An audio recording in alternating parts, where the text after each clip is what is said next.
Organissima, New York.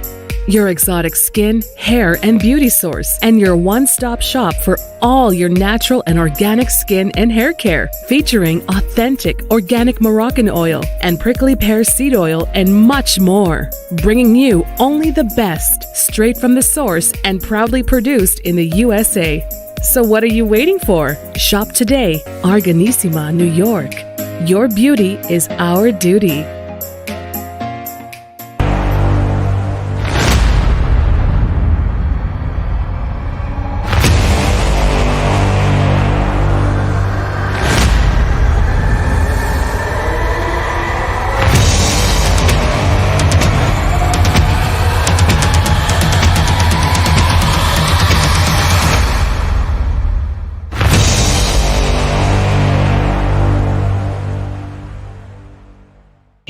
Hey, you know me, it's Dr. Cheryl Bryant Bruce, MD, the celebrity doc, and I am here with my co-host, show host, Hisham Elenmati, also known as Hurricane H. We are here with Chatters That Matters. Let's talk about it. Our runaway talk show that's here to educate, inform, and entertain you.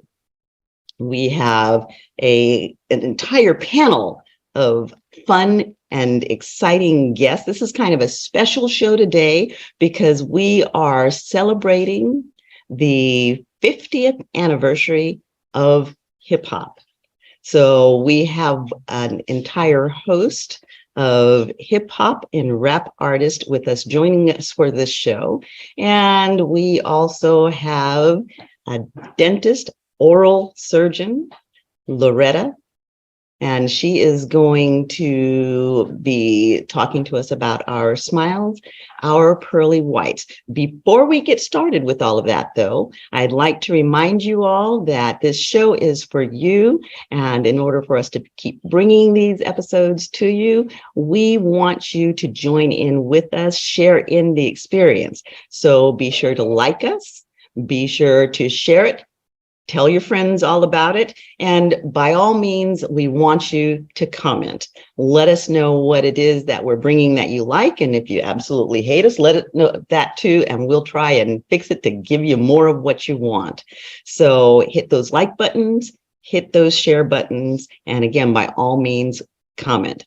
Now, I'm going to bring all of our guests into play, and we are going to start with the good Dr. Loretta, Doc G, Gilmore. And Doc G is one of our HBCU graduates. She comes from Meharry, and that's in Tennessee. For those of you who do not know, Meharry Medical College is in Tennessee, Nashville, Tennessee. That's and right. She also spent some time at MLK, Martin Luther King, and Drew down in LA. Been there, done that, sis. So, she has been in the trenches. And we welcome you, Dr. Gilmore. And you go by Doc G. Thank you, Dr. Bruce. It's a pleasure, everyone. And thank you, Ricky, for the opportunity. Yes, that's correct. I'm originally from Mississippi. Went to Jackson State, ID Love, former primetime. Okay. And then the Meharry, Charles Drew, 2-round the Charles Drew internship. After that, I did an anesthesiology residency at Harvard, UCLA. And then recruited in the oral and maxillofacial surgery program at Charles Drew MLK. With timing and preparation, happened to have become the first Black female oral surgeon in the country. So I was coming around the bend. I think it was kind of fading in with the hip hop. But we were so busy. But anyway, I am honored to be here. Yes. Well, and the Doc G, sometimes there will be more than one Doc G whatever. And so, but actually that came from, I'm a motorcycle rider with the Buffalo Soldiers, and that's my set name. Buffalo Soldiers, full of Rasta. Hey, okay. Yes. So we will be talking more with Doc G as the show wears on. We're going to move on and talk with Busy B Starsky, also known as his real name, David James Parker. Busy B is an old school hip hop artist, and he hails from the East Coast, New York City. Woo-hoo. Busy B was once roasted by Kool Mo D, and he's going to tell us about that. All right. Y'all ready for me? We'll be ready to talk to you. So we're going to come back to you so that you can tell us all about getting roasted. And you're an OG, so we want to hear your perspective on this whole rap scenario over the 50 years, because you have longevity in the game. So we will definitely be coming back to you. Welcome, Busy B. You got it. Thank you for being here. And then we have Kwame Holland, and Kwame is This is one of our co-stars here. Rosie. This is Rosie. She's Rosie demanding to be seen. Oh, and our other co-star is right here, has come to join us as well. This is Mitzi. Rosie and Mitzi in the house. Rosie and Mitzi in the house. Okay, so you guys are distracting me here. Kwame is also from the East Coast. He's also from New York, comes from Queens, and he's going to tell us all about polka dots and how that became associated with him. So when we bring Kwame back on in a second, because you just went dark, Kwame, I'm not sure why, but when we bring you back on, you're going to tell us all about polka dots. We're going to I can see. Can you hear me? I can see you now. There you go. Okay, because I can see everybody clearly. I didn't know why I went dark. No, that's Ricky. He doesn't have a video feed, so when he went on and I could say something, it picked him up. Okay. We got Ricky. So you see dark there, nothing. It's Ricky. Got you. It's hidden. All right then, and then we have Star of the City. Star of the City, I actually don't have any information on you, but I'm assuming that you probably are, I do know. You're coming out of Memphis, right? Yes, I'm coming out of Memphis, Tennessee. Memphis, Tennessee in the house. Like I've been rapping forever, but you know. You're not old enough to be rapping forever. Yeah, that's right. I just feel like it. All right. It's forever. All right. Well, you know what? It's a part of you. It's in your soul, and so that is your forever. And then we acknowledge that, and we believe. So we're going to talk a little bit more about that momentarily. In the meanwhile, we are going to bring on. You can turn on your camera. We're going to bring on the fabulous Ricky Aaron. Ricky Aaron is everybody's best talent manager, producer. He does some of everything. He's with Uncle Snoop's Army, correct. And there probably isn't an entertainer in the business that does not know who Ricky Aaron is. So Ricky, without further ado, I'd love for you to come on, further introduce yourself, and tell us a little bit more about all of the guests whom you have brung to join us. Well, Kwame, as I said, is he's an incredible talent. He is a great artist. He had branded himself in the with the polka dots, and he's a great artist and producer. He's produced some of your favorite hits. Kwame, what have you produced, Kwame? Well, I can just list the artists. Like as a producer, I'm very broad based. So I've produced records from anybody from Fantasia to Mary J. Blige to LL Cool J to Will Smith to Jay-Z to I can just keep going. G Unit, cats from G Unit, Vivian Green, Keisha Cole, and then nobody important, huh, Kwame? No, just people that can help me buy all the toys that I like to buy in the back. Yes. And on top of that, I do film and television work as well as being a classic hip hop artist myself. I started at a very early age. And looking up to brothers like my man Chief Rocker, Busy B. I've been in the game for a minute, and I'm just so happy to be here amongst everybody and still be in this game. Perfect. Now you said that you do movies. Are you doing movies as a producer or as an actor? What? No. I do film score and produce. So the latest film that I've worked on, the Oscar nominated film Tick Tick Boom, directed by Lin-Manuel Miranda, that came out in 2021. In 2022, I scored a film called Holiday Hideaway that's currently on the Paramount Network and BET Plus. And I'm working on a film right now called Check Me in Another Place with Black Thought from The Roots. So, that's just another passion of mine, scoring for film and television. Perfect. Excellent. Exciting. Yeah, I love it. There you have it. That's and we've got Busy B, the incredible Busy B. Just an incredible guy. Can I interject something real quick? I'm sorry, I don't want to interrupt, but I have to say this.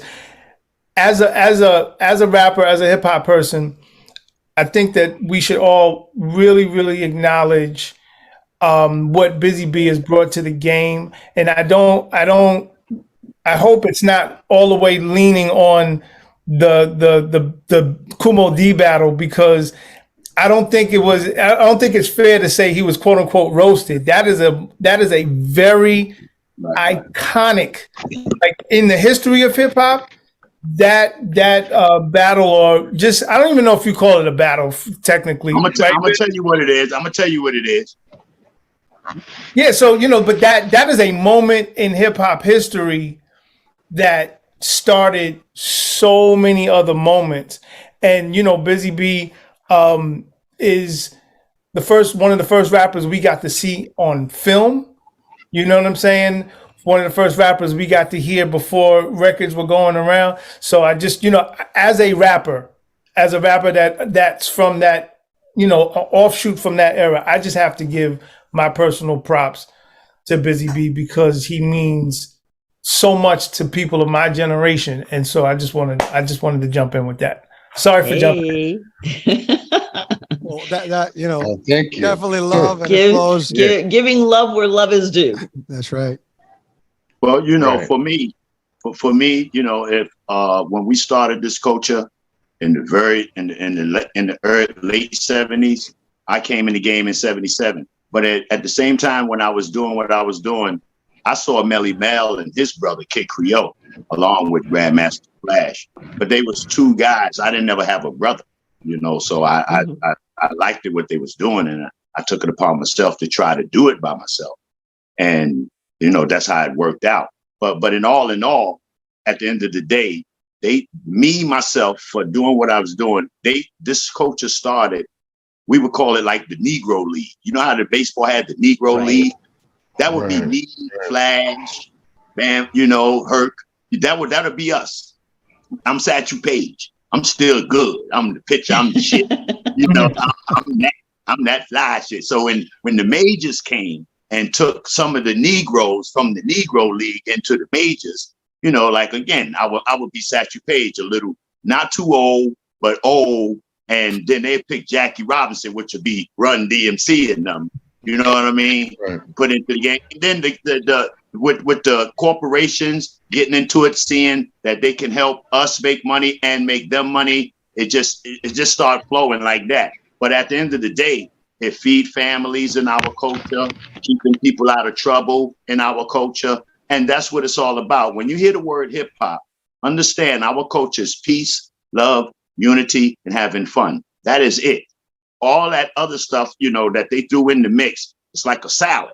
So you got a different salad. You got a French salad. You got a Greek salad. You know what I mean? The salad we got in our culture is peace, love, unity, and having fun. That is it. And that is all. We'll get into the rest later. Okay. Excellent. Brother Ricky, are you still there? I see your mic is off. I'm here. I was trying to get a hold of Keith Murray. I wanted to see if he wanted to come on and say a few things. He's going straight to voicemail. But that's another incredible talent that I'd love to share with you guys. But yeah, we got, some incredible talent on here, as you can see. And Starofdacity, he's an upcoming rapper that I've been looking at. We actually did a couple songs together to Mary Mary. It was called I'm Walking. And he kind of redid that. It's something that I really like. So I just wanted him on here to share. And, it's important to, teach these young rappers about health. And I think that's important. You got to start young. There are a lot of people that are falling off. They're just dying. I mean, it's incredible. It really is. I mean, we're seeing so many of them just dropping like flies lately. And I mean, it's we're getting into that age where, more people are going to be passing, but these are not old people that are passing. They're in their 40s, 50s, early 60s. They should have, 30 plus years to still be with us, but they're going quickly. So I totally agree with you. Starofdacity, we want you to talk to your brothers and sisters, the young folk, and tell them you've been here with us and that they need to get on the good foot and start maintaining that health early, so that when you all hit the age of these OGs that are here, you can still keep the game going. Because, this is what keeps the game going, the passage of knowledge. So you are here representing, and we want you to take it away with you when you go, okay? Well, yeah, I'm definitely trying, because at the end of the day, I am from Memphis, Tennessee. That's right. Y'all know about That's right. we know about it. We know about it. Exactly. Rest in peace to Young Dolph. That was like a brother. So rest in peace to him. But I'm from Memphis, so that just explains it all. So we're definitely trying. Yeah, so you'll find out the importance of going to see a dentist and how, messed up teeth can affect your heart. I mean, stuff like that. A lot of people don't understand that there's a domino effect with it start from the teeth and how important the teeth are. Right. So yeah, this is important. And then of course you met, go ahead, I'm sorry. Oh, I apologize. I thought you, go ahead. No, go ahead, Doc. I was getting to you next. So yeah, if you want to explain to him how important the teeth are, and well, I don't know. Go ahead. I'm sorry. Okay, this is a familiar tendency between the great Rick Aaron, and myself. Thank you. Yes, I don't know, somehow, growing up in rural Mississippi, I don't know, some teeth seem to gravitate toward looking at people's teeth. My father, it was very important to my father, my family, to brush your teeth. Okay, fast forward. Anyway, as time goes, with the end up in dental school. Dental school picked me. I didn't pick it, but anyway, opportunity met preparation. So, what we know, it is crucially important. The mouth is the gateway to the rest of the body.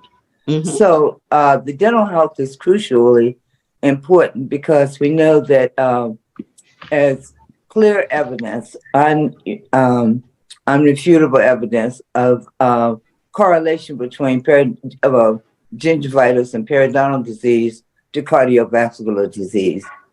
Now, just for our audience, for those who may not know what gingivitis is, can you explain what gingivitis is?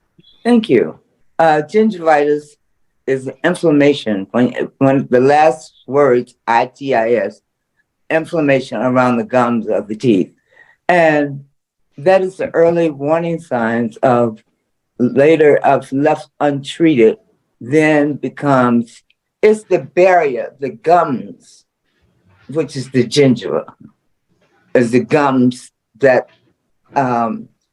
is the barrier and the junction at the cemento, which around the tooth, at the junction of the gums and the tooth, the barrier that protects the rest of the body, bacteria from entering the rest of the body. So as that crevice, it breaks, it becomes,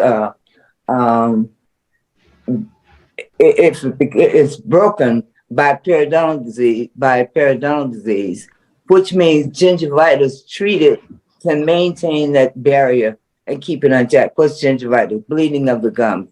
And how do you know you have it? If you have pink. Well, here's the old saying, if you have pink in the sink. So when you brush your teeth, if you see some pink in the sink, that's signs of bleeding of the gums. That means early treatment. Let's just have your teeth clean. This means you're not doing a good enough job, not going to the dentist frequent enough, not flossing, and that kind of thing. So that's easily treatable if by regular dental visits.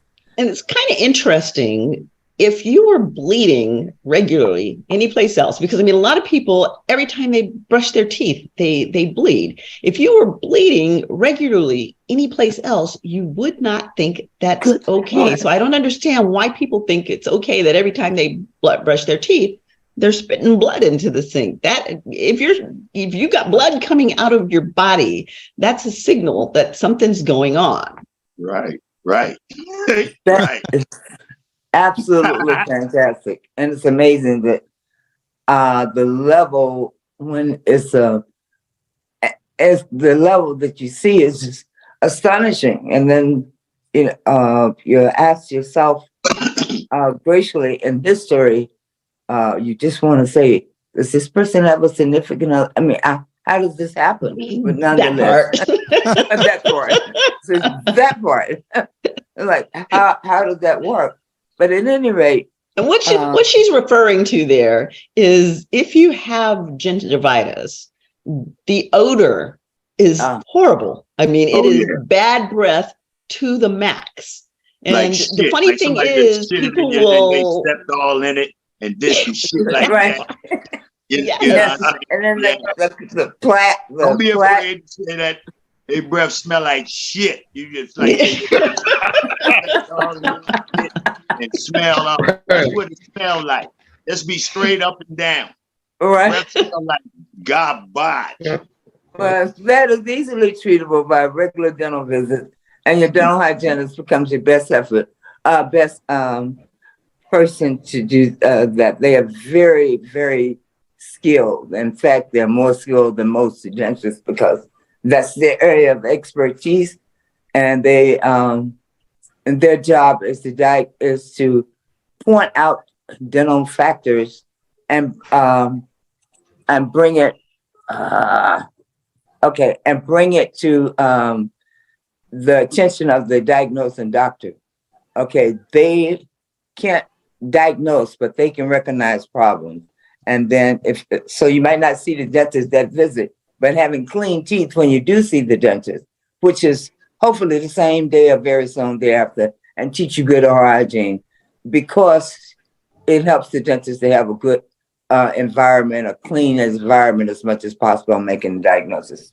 Okay, progressing on, gingivitis, periodontal disease, periodontal disease left untreated. Gingivitis left untreated becomes periodontal disease. That's when teeth get loose, start spacing, pus in the gums, and this kind of stuff. And people still die from untreated dental disease in 2023. Still in 2023. Don't want to be too graphic, but it goes as far as what you might have heard this term, lump with angina, in residency. Something we don't see that often, but it can progress to that degree. So what is it? Other factors are the bite is wrong. That's where your orthodontics come in and straighten the teeth, because with repeated malocclusion that can result in joint problems, clicking, popping of the joint, snapping, pain in the joint, restricted opening. And one of the things that we say, and I guess in your field, you're using your teeth and your mouth in a lot of paranormal positions. You normally use it to chew and bite and that kind of thing, but you're doing repetitive actions in your work. And that is a real contributing factor. So it's really important to put that appointment along with your regular appointments to make sure that at least twice a year, and with some cases recommendation that periodontal disease is treated with the dental hygienist on 4 times a year visits, and that keeps you in. The goal is to keep your good oral hygiene, good dental health so that your teeth can last you for the rest of your life. Yes, we have the advance of implants and that kind of thing. One of the other things that I see in young people, young people, this grill thing, I don't know, but that's not a good thing. But anyway, you have to really almost carry your own periodontist or a hygienist with you if you're going to do that, because it hides a lot of untreated diseases, and people getting these things off the internet and putting them on and that kind of stuff. So it's just nothing takes the place of getting professional management of health, of periodontics. And just one little quick thing, other diseases are diagnosed early in the mouth. We see evidence of early, we have been able to detect early evidence of cancer, early evidence of all types of colitis, GI problems, just other major medical problems by what we see, diabetes in the oral cavity. Now, here's a question for you. We talk about flossing. Yes. But if you toss up flossing and water picking, which would you say would be the most important to do if you're only going to do one? If you're only going to do one, I would suggest flossing is more, in my opinion, flossing is more effective, because you have to get around all parameters. And but on the other hand, it's not for everyone. A lot of people don't like the manual dexterity is not there. Then I would suggest the water pick floss. It's a device that it's not just a regular water pick. It is designed to do the flossing between the teeth. Okay, so if you have to do one, make sure that it either digital flossing or water pick floss, and you'll see that in most dental offices. But you have to get between those teeth and around. You have to get in the crevice, in the space, and in between to take care of the. You just can't reach everything by brushing alone. Right. And I think it's important to note that just managing the surface of the teeth or the surfaces of the gums that you see is not enough, particularly if you already have gingivitis and you have pockets, because what happens is bacteria get down between the teeth and the gums, and it creates plaque formation, and bacteria grow down there. That's the root of the gingivitis, and it just continues to progress. She mentioned Ludwig's angina, and Ludwig's angina, actually, you get a seeding of the bacteria that's coming through the mouth onto the heart. You get seeding of bacteria onto the valves, and you can also get seeding of bacteria onto the basement membranes of the kidney. The mouth is an open portal into the bloodstream. Absolutely. And so, needless to say, blood's going all throughout our bodies. If blood's going throughout our bodies and we've got bacteria coming from the mouth, guess where all that bacteria is going? Wow.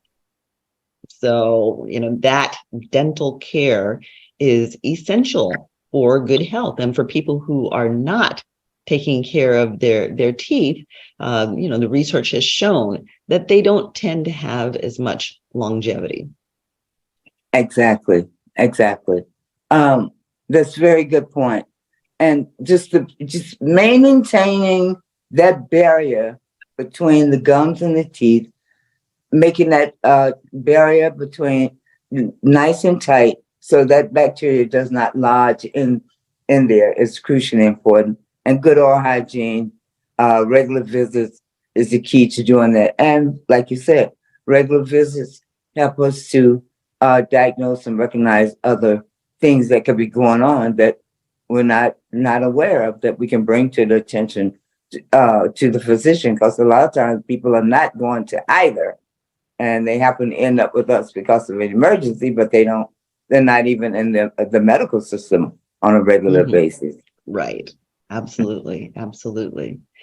And then there are things that can be done. You talked about malocclusions and such, and you get people who they have bruxism, which means that they're grinding at night. Performers, they're singing, and the jaw is being opened quite widely, and then they're bringing the teeth down, clamping the teeth down. So you get changes in the jaw and in the teeth that way. Can those things be repaired through oral surgery? Oh, absolutely. Actually, that is one of my areas. Now, of course, I'm a surgeon, so I look at things from a surgical point of view, but nonetheless, I want to try to do non-surgical management as quickly as possible. And who wants to go through surgery if they don't have to? And usually by the time, actually now that we have these kids starting earlier, there are things that we can do earlier that can treat them orthodontically with space aligners and things like that. But we can start many of our entertainers. We started treating them with lingual behind the teeth braces, so they can do their work and people don't really know that they're wearing braces, or the invisible line braces, or the now with Invisalign, they're clear and people don't know. And it really doesn't matter, because the most important thing is you're taking care of your health. And that's a sign of, that you're being responsible by doing that. And the earlier it's taken care of, the quicker that it can be treated and the less likelihood that surgery is needed. However, when surgery is needed, it's done with a multiple disciplinary approach, meaning, multiple doctors involved in it, and so that we can collaborate and make a good treatment plan for them. And usually if there's, there are jaw alignment problems. Okay, let's say the Dick Tracy jaw, real protruding jaw, with the teeth fitting inside, the top teeth fitting inside the lower teeth. And that could be a problem. And then, of course, if it's treated surgically, is most rapid way of treating it with the orthodontist. And that also gives a better alignment, and it looks good and that kind of thing. Obviously, we want to look good, feel good, everything function well, but those options are available. Other things, let's go back to, if we get to advanced state where the teeth or tooth cannot be saved, then we do have the option of what we call a permanent replacement, relatively permanent replacement.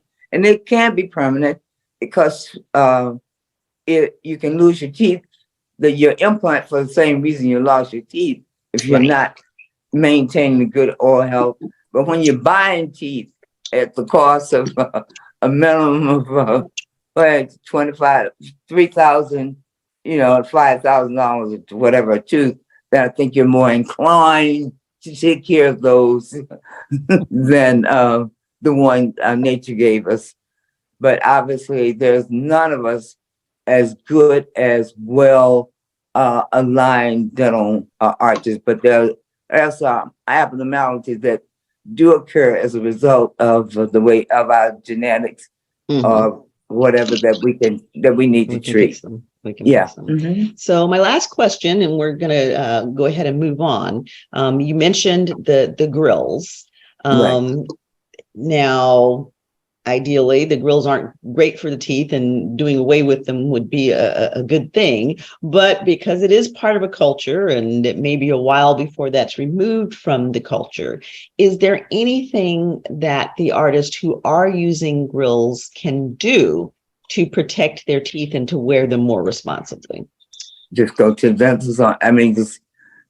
That's just got to be a regular part of going hygiene appointments, so that they can check those pockets and making sure that is being kept clean, and very meticulous oral hygiene.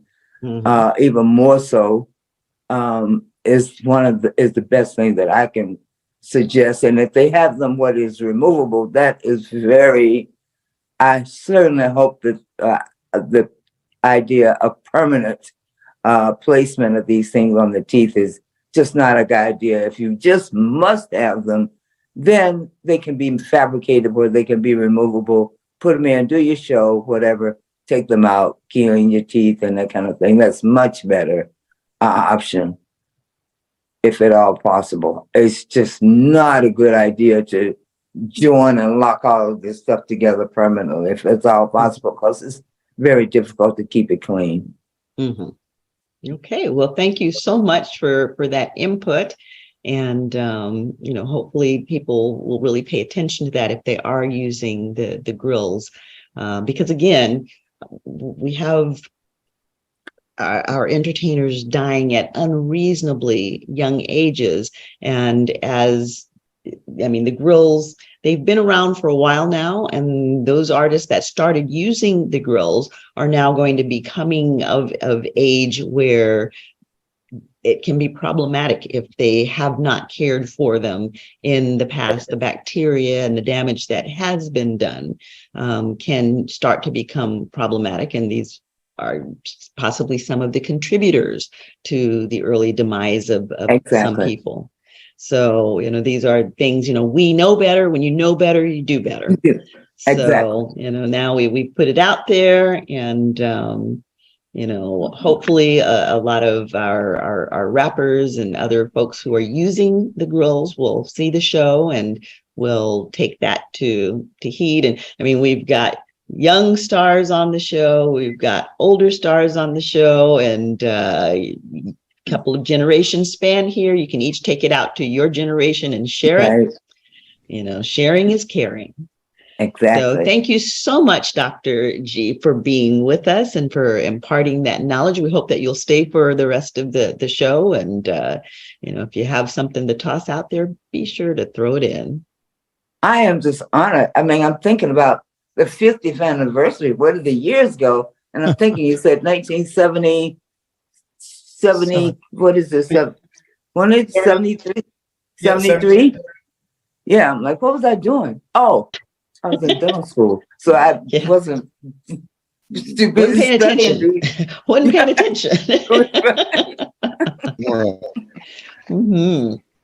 So let's let's talk about that. I'm going to bring Busy Bee back on, and let's kind of start with that. But I think that we missed the introduction, Ricky, of Kwame. No, we did. We talked about. Okay, all right. Just making sure that you didn't get overlooked. Yeah. So, Busy Bee, I'd like to bring you back on, and let's talk about this whole hip hop and rap thing. You were there from the beginning. What was that all about? Again, like it was just having fun. And in the neighborhoods where we came from, it was something to do where everybody can be, you know how they say music calms the savage beast. So, you know, with the gangs and all that stuff back in the days, if we can bring the music to the park area where all the girls would be at, we playing music. I mean, the gangs will protect us now. Make sure we all right, so we can play this music to keep the people in the block, in the neighborhoods happy, because music out, a little corner store, make a little extra money with the change, people going in the store and buying stuff. So it was like mostly a neighborhood thing, you know, and believe it or not, it just started growing. But like I said earlier, as far as before the record started, it was like that because we didn't have records. We just was doing what we was doing.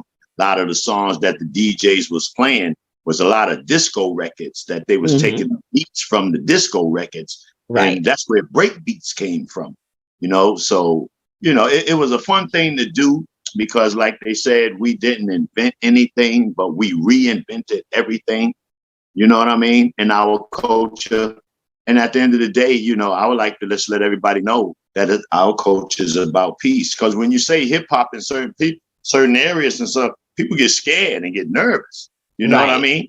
And that's not what it is. I mean, you know, you can come to a hip hop event and bring your grandmother and Aunt Betty, and they're gonna go there and have a holiday and say, man, I went to hip hop, you know, versus going to a rap concert where you have to have your phone on 911 speed dial and make sure you have your bulletproof vest on, or don't have your good sneakers on because somebody step on that, or if you step on somebody's nice sneak, that's a problem, you know, and that's what it was, and that's what was happening now, and that's not what it's about. Our coach is having fun. It's excuse me, we sorry, no problems. You know what I mean? We wasn't. It was love, man. I had fun doing it. Still having fun in our coach. They saying our coach is dead. Our coach is not dead. Our coach is about having fun. And if that's what you're doing, then the coach is alive and well. You know what I mean? And I heard the guy said from Memphis earlier, the young guy said, man, I'm doing this too long. So if you was doing this too long, I've been doing it 3 long. Right. Or 4 long. Absolutely. You know, absolutely. So I'm here to answer the question. Now, let me tell you about this battle. It was never a battle. Yeah. I got sabotaged. That shit was a sabotage. I got sabotaged. Let's put it straight up and down. And a lot of people hear that tape and say, Busy Bee said, that's why I'm on Kool Moe Dick. No, I did not say no shit like that. I wasn't even fucking there. I wasn't even there to hear him say none of this shit. I had to hear the tape like they had to hear the tape. And I'm like, what the fuck is going on? They say, hey, yo, Biz, man, Kool Moe Dick. And I was in Holland work. I actually just posted a picture that somebody took, which is so awesome, that I was on stage in Harlem World. And I've never saw a picture. And people probably never saw the inside of Harlem World.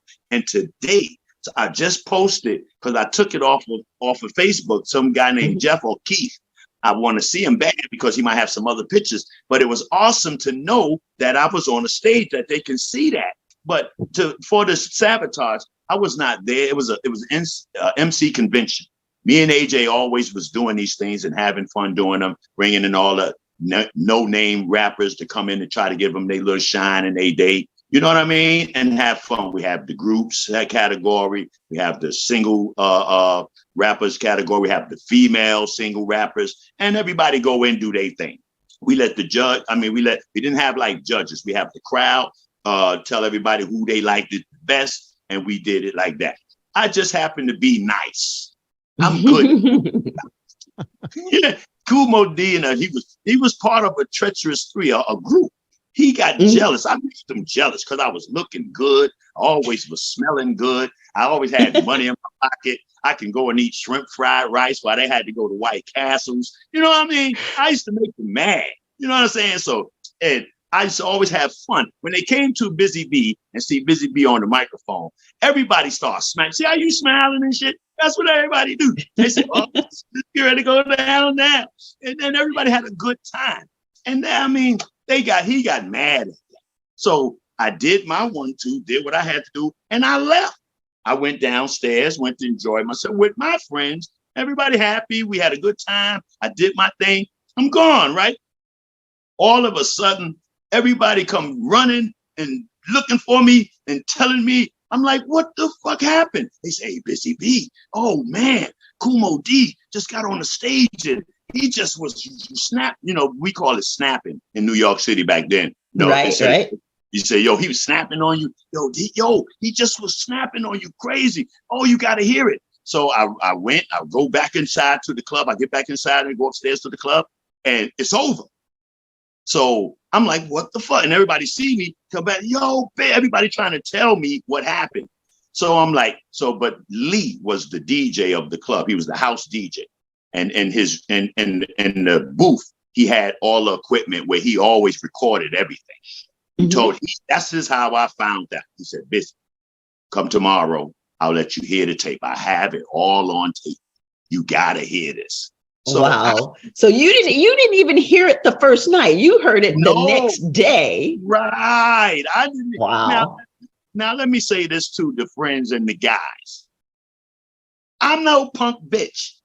So if I was there and saw him on stage, soon he'd have said, hey, yo, Busy B, put the ball. I would have. You would have never got a chance to say no shit like that. You know, so that's one. Two, again, I wasn't there. So how can I jump on the stage after a man say all of these rude things about me? And I'm going to say, that's why I'm on his dick. Are you kidding me, man? That was LA Sunshine, his friend, his partner, who was another all right with me type of guy, waited till I left. Everybody said, yo, B, they waited till you left. You know what I'm saying? To do this, because when he did it, he got on the thing, the party was over. So Sam was the host. He went up to Sam and said, Sam, can I do this? And Sam like, wait a minute, hold up. It's over. He said, no, I just wanted to, you know. So they let him do it. He was Kumo D from the Treacherous Street. They let him do it. Had no idea what he was going to say, what he was going to do. It was a surprise to everybody. But at the end of the day, what it did for him, it made him, didn't make me. I was good. You know what I mean? If you think about it, because I never got bitter about it. I never went into a corner and wagged my tail like I was a little, again, I know punk bitch. I stayed doing my thing, kept rocking the house, because I was pretty. I looked good doing my shit. He's ugly. He was so black and ugly. And I tell everybody, you ugly. You can't be the chick. The chick's supposed to be pretty like me. I like Muhammad Ali. I was the same thing. He just was a boxer. I was an MC. So the shit he was, I used to say to the MCs, because that's what it was. And I used to have fun with it. I always did. To this day, I still do. I like doing what I was doing. It took me around the world. I met kings, queens, prime ministers, bitches, hoes, friends, dope fiends, junkies. I mean, I'm loved. I'm loved like that. And I'll take that more than the finances of it, because the respect that I get, I can go in hoods with the most notorious hoods, and the gangsters are going to come in your biz, and I'm going to get love and respect. I'm not going to get disrespected. And so I mean, that's a good point that you make. That's a really good point that you make, because I mean, I've heard several rappers and, you know, other entertainers talk about their own hoods. They can't even go back in their own hoods. Well, but a lot of them can, because the music unifies people. Right. You know, whereas people may be at each other's throat. I've heard lots of folks say, you know, I was spitting lyrics to keep them from looking at me. It kept a lot of people out of trouble. See, well, that's what I'm saying, you know. But again, for us, we didn't look at it like that, or I didn't look at it like that. I was always respected with my friends and peers. I never burnt bridges, you know. So as I met you and you met me, we laughed and giggled or whatever the case may have been, you know, and that's what I'm still trying to do today. I got new stuff. I got stuff going. I mean, I'm just not, a lot of my friends did their stuff in the 80s, and even Kumo D, Wild Wild West, that's all he got. That's it. He finished. My Bob with the bar that he said put on hold, Kid Rock took it, reinvented it again, and he didn't actually reinvent it. He used the same terms that I did it, Bob with the Bob, the dang, diggy, diggy. He used the same thing, and we sold 11 million albums, Kumo D. So that Bob with the Bob he told me put on hold, I took it off hold, and we rich now. How you like me now? How you like me now? Yeah. Ricky? No, that's the story. That's the story. So we're celebrating the 50th year of hip hop. That's, I mean, that's so cool, you know? I did 50. Yeah. Tell us about your song, your new song. I love it. I got a new song. I had two of them. One called Smiling. And to the song called Smiling, it's about how people smile in your face, talk behind your back. I acknowledged it in the song. And the other one is called Drips and Sauce. I used a Michael Jackson Show Me the Way to Go background. I did it. Kwame, I definitely need Kwame to hear it. I got to get his email so I can send it over to him. And it's an awesome song. I'm doing pretty well with it. I just been kept going, man. I just keep going and keep going. And then again, people like Kwame, I bump into them. If we can do something together, I'm always in, you know, because you never know. So I just appreciated the talent. I appreciate all the people that's doing what they're doing, especially in our culture. And because rap is something we do and hip hop is something we live. So I let people know that because I am the hip hop's first solo MC of our culture. There was Coke Rock, who was with Herc, and he was his name is DJ Coke Rock, but he was also an MC. They will try to tell you he would be the first, but I am the first solo MC. There was no, you know, there was no Curtis Blows. There was no else, you know what I mean? So I take that and run with it. And that's my story. I'm gonna stick to it. Okay. Well, we appreciate you and what you brought. Does the music ever get old? No. You know, music is music. It's what you say. You can have the best music and say some bullshit, but that music on rock. You got that music. The music is it. It's not about what you're saying, because there's a lot of songs you listening to right now. You just remember the music. You don't know what the fuck they said and don't give a fuck. You like that music. That music was all right. I like that shit right there. You know, so but it's music with me. And for me, my style is fly. I like fly shit. I like to do fly shit. So I need a fly beat. That is so true. And I danced with the hip hop company Aftershock, and it was really pretty funny because, like you said, you know, you hear the songs, you hear the music, you hear the beats, and I'm bopping along doing my thing, and then they would laugh at me because all of a sudden, you know, he's breaking down the song, and a lot of times the movements have to, you know, to some kind of way match the song, and I'd be like, "Say what?" They said, "What?" It's like, didn't even know what the song said. See, that's what I'm saying. I relate. You remember, I'll give you another hint about music too. You remember when you used to know the number one song? Right. Yes. You would know what's the number one song right now. Yeah, I'll wait. Yeah, the charts are no longer. Well, you know, I mean, part of the thing is you used to know the number one song because there were also a smaller amount of artists, and they were channeled just like the movies. You had movie stars, and there were certain stars you knew. There were certain movies, you know, music was the same way. There was Motown, and there were certain stars, and, you know, you knew the music. Now they come from everywhere. Everybody, I mean, everyone's a star coming out of their trunk, you know. And again, it's feeding families, it's saving some people's lives, it's keeping people out of the streets in trouble. I commend you. I think it's a great thing. You know, the right people to do it is the right people to do it. We can't be I making think it's a up great people. thing. Yeah, you know, It so levels the playing field. Our respect among each other. That's all we got to do. Just curb the respect among each other. We can police ourselves. We don't have to have police in our business. We can do this. I know this person. I can go to this play. We can't do that. I don't need Columbo to go tell this. Columbo don't know Tom. I know Tom. I tell Tom, chill the fuck out. Columbo, you go and drink coffee and eat a donut. I got this. We can police ourselves, really. But then, you know, the envy steps in. The one with the most money think he can talk the most, you know. So I listen to the young. I listen to the old. I get more advantage when I listen to the young, because then when I'm around the older people, they say how I know so much because I got it from the young. I was listening to what they were saying. And then the younger person that was listening to me can go around his friends and be more advanced because he learned it from an older person. So, you know what I mean? That's called culture. Right. And I like that about the culture that is really coming into play now, that the younger people and the older people are coming back. I mean, there was such a chasm there for a while, and the younger people and the older people are coming back together, and the young bucks out there are learning from the OGs, and, you know, the OGs are now passing down that knowledge. It's just some of the older people not trying to listen to the younger people.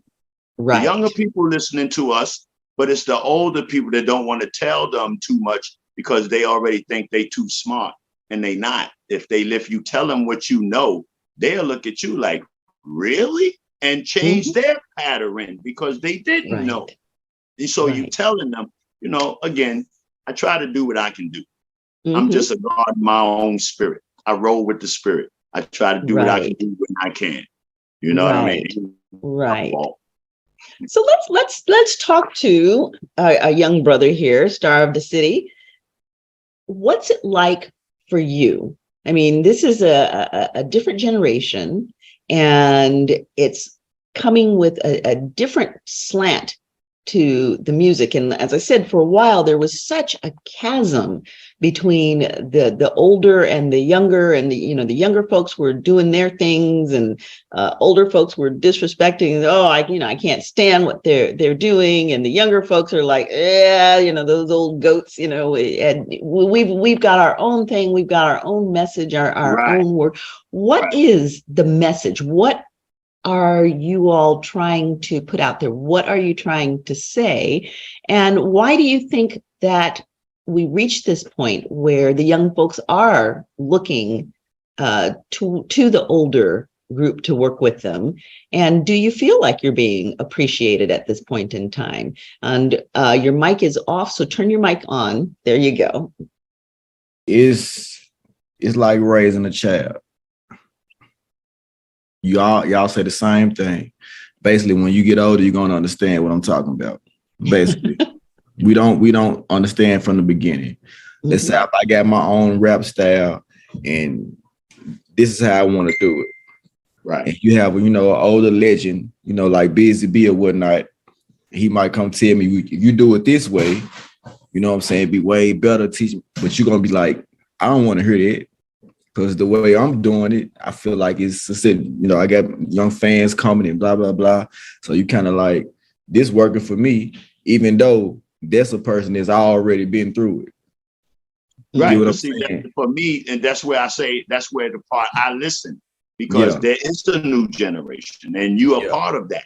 So yes, I do. That's where I come in and do listen, because my ear and what I did 30 years ago, I know don't work for you today. Yeah. So that's where I learned my knowledge and get this stuff from the youth. I listen, and I what you tell me, like I hear you. I don't say no, that's not it. That's not going to work, because shit, that is working. It's already working. You showing me and telling me and showing me that it's working. So I'm not going to stop that. I will support it until I see it's going to hurt us. Once I see it's hurting us around, then I try to change. Yeah. Other than that, I support until the wheels fall off. Yeah, but see, you could be different. So let's just say I am a young rapper. So I'm a young rapper. And so it may be older rappers, excluding yourself. So it may be older rappers that you may talk to, they might not want to give you the game because a lot of them don't want to see you go past the point where they went. You know what I'm saying? Right. And at the same time, that's that envy, man. You got to walk away. You got to walk away, though, because then for me, this is my assumption. For those that treat you like that, they know you on to something. Yeah. And they know you get ready to do something probably greater than them. So of course they don't take. So that's your sign right there. Yeah, I'm on to something. Thank you. See ya. And go and do it.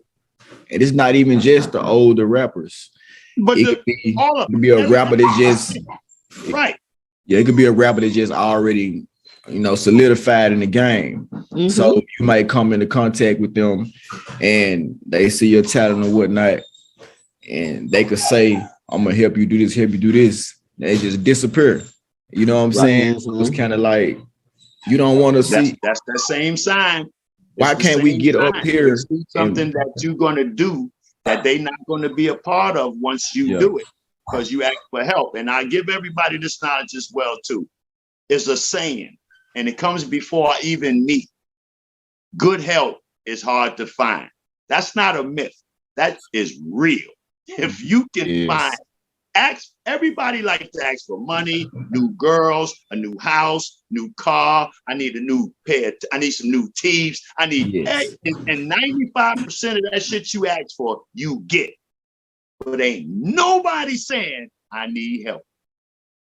That's me. But I've been saying it forever. Hey, because it's hard to find. Yes. Don't get it twisted. I'm still asking for help, but it's not a myth. So I want you to understand it now while you're young, that it's not a myth. That saying that your grandmother or your aunt or your mother that's older than you say, hey, that saying help is hard to find. That's real. It's not a myth. If you find help, lock it in. Keep it for as long as you can and run with it, because that shit is hard. Exactly. Like I've had rappers that's, of course, way ahead of me, in the game or whatnot. I would do a song for them or whatnot, sing the verse, and I know I went crazy. No cockiness. I just know I went crazy, especially if I know, this could potentially be heard. So I'm gonna go crazy. Next thing you know, they don't want to drop it. It's just, it's gone. I'm like, are you serious? Right there. Here's another saying. God bless the child that has his own. Got his own. Yeah. Absolutely. And I mean, I think it really is important, something that you said earlier. And, I like to say it is, let your haters be your motivators, because if you did not have something going on, they wouldn't be hating. They wouldn't care. They're only on you because you do have something going on. And that brings out insecurities in them. That's not your problem. Can I add another perspective, if possible? Sure, absolutely. Spit it out. I think that a lot of times we are very monolithical with our talents. And we're seeing things through our eyes, and we're not seeing things.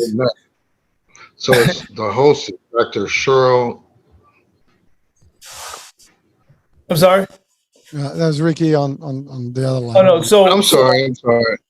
So we see things through our own perspective.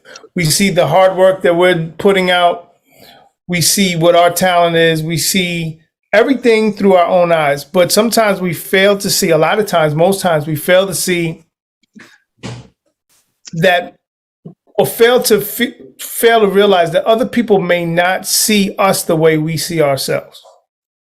Absolutely. And then we put the term hate on it. They're not hating. They just probably don't see it. They probably just don't believe. They probably just do not think you are talented. That doesn't mean that you are or you're not.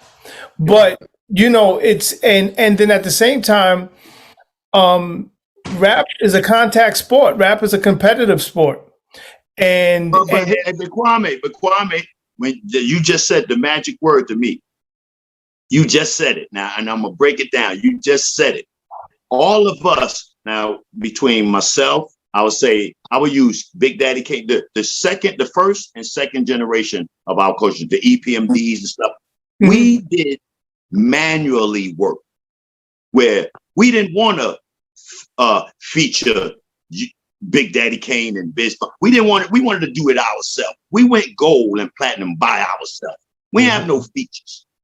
You understand what I'm saying? Right. Today, and most of rappers today, again, you don't know whose song this is because everybody's on. Whose song is that?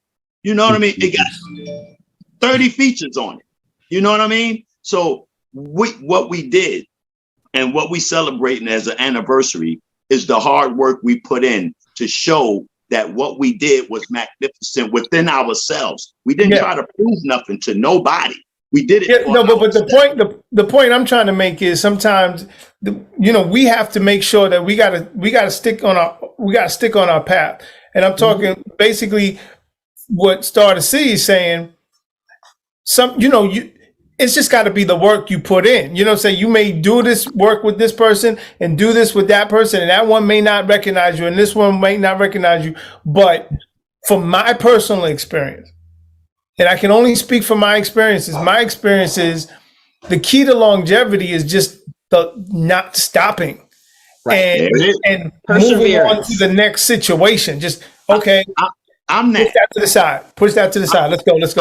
Next thing. That. Yeah, I'm that. You understand what I'm saying? I am exactly that. Yeah, I've been doing this. Perseverance. Right. So I've been doing this. I had to reinvent myself. I had to change personalities. It's like a technique. I had to change with times. I had to go through 3 or maybe 4 generations, and I had to change with them to be relevant. So when they see me now, I was Busy B. I went from Busy B to Cousin B to Uncle B to OG B. You know what I'm saying? So I still, however it is, I'm still B. I could be OG B, yo B, I'm still B. So I had to do that. I had to do that. I got a question when you get done. And doing it, like I said, I got a question when you get done. All right, go. I'm listening. No. I'm gonna let you finish. I got a question when you're done. Yeah, but again, I was finished. I was letting them know that that's how it is. I was just trying to doing B. Mm-hmm.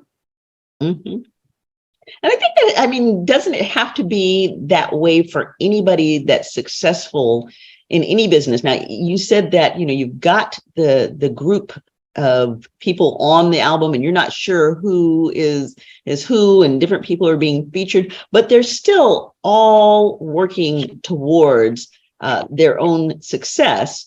And I think that perseverance is the key for anybody, whether they're the older guys or the younger guys, whether they're in rap or hip hop, or Hurricane's in the insurance industry, and he didn't get where he is without being perseverant. And Dr. Loretta didn't get where she is without being perseverant. This woman's a surgeon. That's a hard road to hoe. It's a man's world, and she got there by being perseverant. I've been to hell and back. It's perseverance. Got there, perseverance. Right. Perseverance and staying focused. A lot of people, absolutely, and staying focused to us. Yeah, that part. And terminology is like sticking to the script in the movie thing. Yeah. Stick to the script. Everybody want to change the script in the middle of the movie. Finish the movie, and then because everybody making movies, but then they get in the middle of the movie and see Tom doing something that's easy and fast, and say, "Oh man!" Shiny object syndrome. Shiny object syndrome. Right, and stop the movie to try to do what Tom did. Now Tom is finished doing that. You in the middle of what Tom did. You ain't seeing that, and now you seeing what Tommy did. You're trying to do it. You still got a movie back here. Finish the movie. Mm-hmm. It could be a blockbuster. It could be, at least if you finish it, you know where you stand. Okay, it ain't do that great, I'll do another. Or I did a blockbuster, I hit him. It's good. You know what I'm saying? At least you know what you did because it's finished. Right. Everybody's still in the middle of stuff and they want to switch and switch and switch. They not sticking to the script and wondering why they not getting paid. You ain't finished nothing. Right. Absolutely. And then, I think a part of that is there's this tremendous fear of failure. And But the thing is, if you want to fail. win big, you have to take big risk, and there is no failure. There's just Kwame, learning experiences. Kwame, tell them how many times you failed before you saw the light, man. Please, Man, you know, every attempt at anything, there's failure. Every attempt, you know, like, you know, through life, doesn't matter what field you're in, right? Whatever, you know, it doesn't matter. It doesn't matter. There's always a failure. And the great, like, you know, you brought up Muhammad Ali. The reason why people call Muhammad Ali the world's greatest, it wasn't because he won all the time. It's because sometimes he lost and came back to win, you know, and that sharpens your iron, you know. It's just, you gotta fail.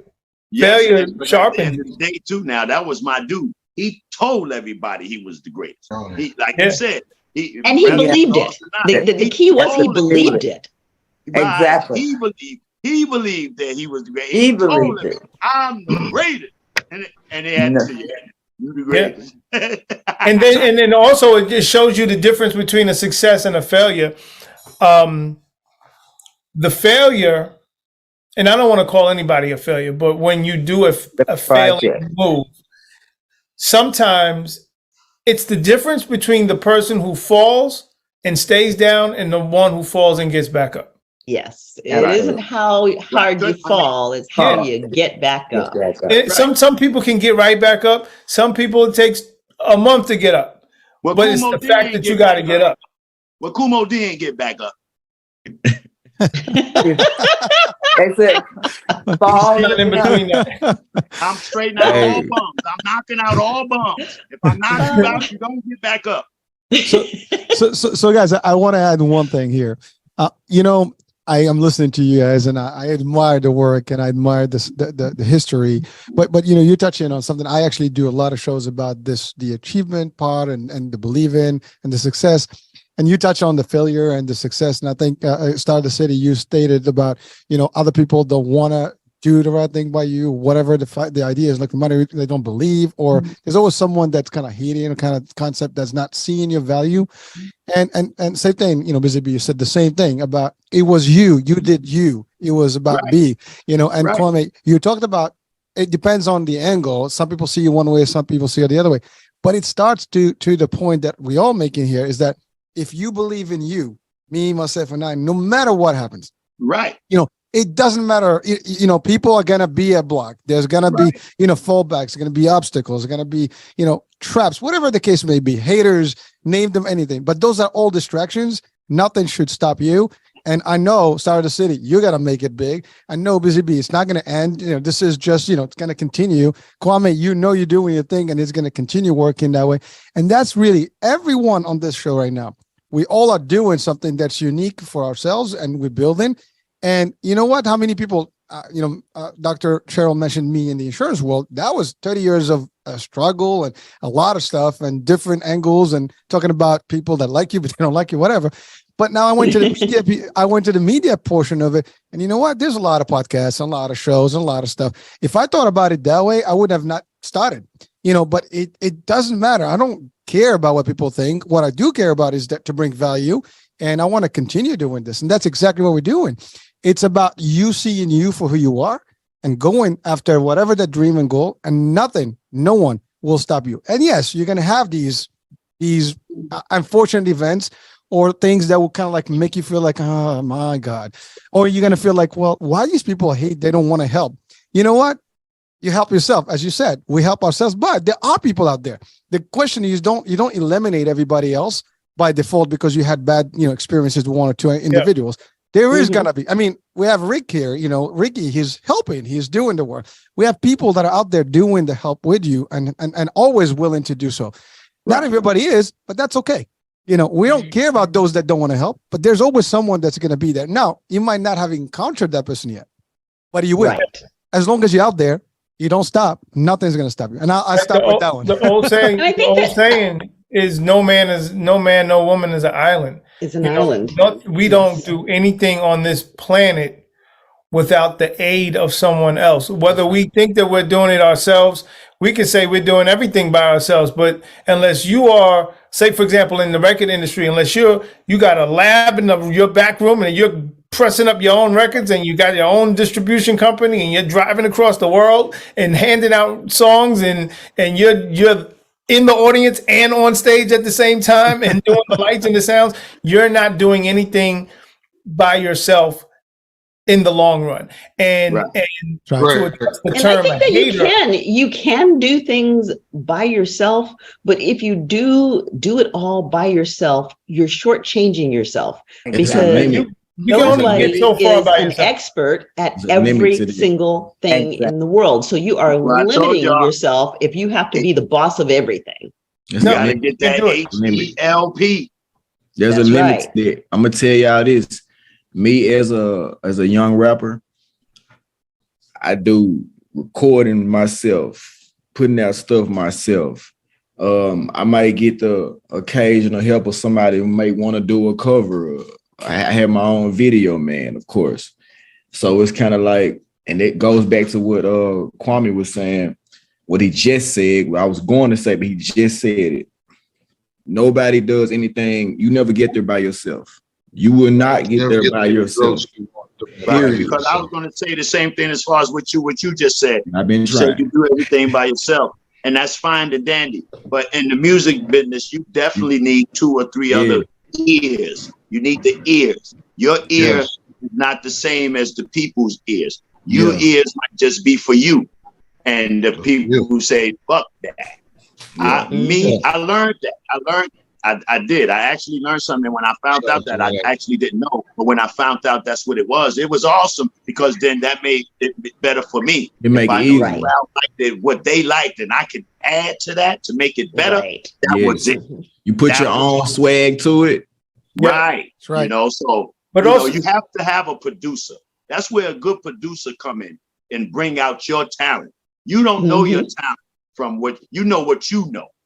And whatever everybody think they shit. You be Yeah, you know what I'm saying? I be swearing So I'm that going other- crazy. other person to tell And you are, and you will.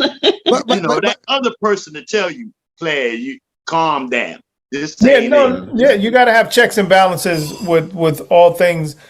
Checks and balances with all things in life is very, very key. But at the same time, it's being aware of your self limits, being Right. aware of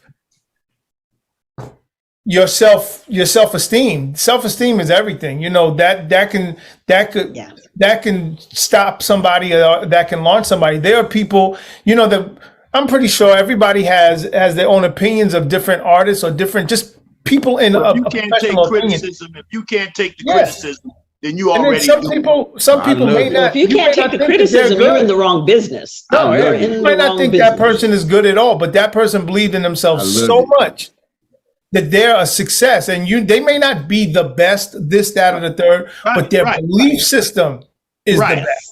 Let's talk about one of those people. Now, Work ethic. my girl, I love her. She's beautiful. Sade. Sade has a very limited vocal range. Yeah. She was told repeatedly that she was not going to make it because she didn't have the talent, didn't have the chops. But she believed in herself and she took that limited vocal range and she stayed in her pocket and worked with it. Icon. I ain't mad at Sade. I don't know anybody who is. Me Right. neither. And I'm gonna tell you something else. She only come out once a year. If you don't see her, where she You better talk about once every 10 years, not no. Yeah, not one. Hey, I was just about to say that, Kwame. Not no once every year, 10 years. Once every 10 years. But every Sade time is at she home. busts out, everybody listens. Everybody Everybody stops and pays attention Yeah, no to doubt. that limited time. range. Yeah. Yep, And no, that limited range, They're so everybody smooth. know when Sade opens her mouth. I mean, Yes. you can have your eyes closed and say, Sade. That's know, She's a Sade's whole. song. She's a whole vibe. She's a whole vibe. Whole vibe. And I want to say about the term haters. You got to understand there's an opposite of that. The opposite is you could be an anonymous, where there's no one hating you, there's no one acknowledging you, and there's no one doing anything. So if you say you have haters, that is the confirmation that you are doing something. Because that action of whatever you're doing, if somebody likes it, and then there's always a positive and a negative. So if somebody's loving what you're doing, somebody's going to be hating what you're doing. But it's the fact that you're doing. When you're not doing anything and you're just a face in the crowd that nobody even thinks about or sees or does whatever, that's when you know you got to be on another page, and you can't even use that term. Like you can't keep it as a negative. Like, oh, that's a hater. That's a hater. That can't be a negative, because that's just a motivators. Those are your motivators. It's just a life philosophy that I personally go by. It's like you got to have both sides of the coin. Not everybody's going to love you. For everybody that loves you, there's almost an equal amount of people that don't, or a good amount of people. I don't care who the person is. I don't care. It could be Michael Jackson, it could be Prince, it could be Sade. And there's people out there that be like, Sade can't sing, I hate her. I don't know who they are. Me either. They out there mind. But there are people that think these type of things. And with the advent of social media, you give people the power of hate where they never even had that power of hate, because they're behind the keyboard, their faces aren't even seen, and they can just type in whatever for reactions. They may absolutely love what you do, but to get that reaction, you'll get a more reaction from a negative than reaction from a positive. A positive is just, oh, thank you so much. A negative, you like, what? What'd you say? There's a whole conversation. Yeah, it turns into something totally different. So, there are people in this world that are designed to professionally hate. They are designed to do this. Hey, Kwame, but the haters, one thing about the haters, they so far that you really don't see them. They just hate. It's the envy, the one that's standing next to. The envy person is the one that you got to watch. That's the dangerous one. The hater one is all the way over there. He don't give a fuck. He just hating. Watching you from the far, making sure and making sure you still doing shit, so he can just like, let's keep looking. That envious person, that's with you, one that went to go get the Pepsis and the pretzels and shit. That person. Right. And that goes across all fields. That's all fields of success. I'm almost certain. I'm speaking to my sisters in the medical profession. I'm almost certain there are family members, there are neighbors, there are ex-friends from elementary school, there are people, all levels of success breeds contempt, jealousy, hatred, or a misunderstanding. And that's a common ground that, you just have to deal with. A successful person just has to deal with. And when I say success, I'm not speaking of rich. It might not be rich, it might not be famous, but like say, Starofdacity, you are good at what you do. And because you are good at what you do, you are now considered a success. Because there are people that try to do what you do and stink. You know what I'm saying? I know a couple of them. So it's like since you're good at what you do, you're going to receive that negative energy, right? And that negative energy needs to become fuel, and it's not. You don't push negative energy back with negative energy though. So if somebody doesn't look out for you, don't waste your time with negative. It's number gas to me. Exactly. Yeah. And this makes me go harder. And that's a big thing. A big thing because, we're dealing in an industry when you're dealing with entertainment or I won't even say entertainment, any area that requires a certain amount of expertise, that requires reaching high to get to a higher level. There is a certain amount of risk and there's a certain amount of trauma that goes with getting there. And one of the things that's come out recently is all of a sudden you see just a plethora of entertainers and athletes and different people who are having meltdowns in public, mental health issues. I think that's an important thing to see, because as you're climbing to the top. I wanted to tell you right there. Hey, Kwame, I need you too, because what I'm about to tell y'all that I've been working on is real big. And I don't mind saying it, what I'm going to say now, because it's going to come to fruition anyway. But I have a deal that I'm working with some people. I call it after the applause. Mm-hmm. And when I mean by after the applause, after everybody on their stage doing their shit and getting money, your health is very important. Mm. We want to have an organization to where the MCs, the DJs, the after the applause, the comedians, all of us, we have something to fall back on that'll help us in medical terms for our families. With some of us, they get money. They done spent all their money, done jerked all their money, or got robbed or swindled out their money. They get interred. They can't take care of themselves. That after applause is like an insurance that we would take care of that artist, because that's what we do. It's called after applause. After the applause, I want Kwame. I need you involved with that. This is for the higher ups. I need people with the real money, the real. This is an insurance thing for all of us, for us, for whoever is a part of this. For the younger see what we doing, because they are 2 years from being old school. So you, my brother, right? Enjoy that young and you did that. You don't last long. You're old quick. Yeah. You 2 years from being the OG. Mm-hmm. So after the applause, we want to be able to. They can come in. It's like a big mansion house. You come here and relax and play your pool and like a home. You know what I mean? I'm working on that. That's a good thing. That is important. It is important because you have to maintain the mental health. And we're in a field. In all aspects. You're out in the entertainment world. All eyes are on you.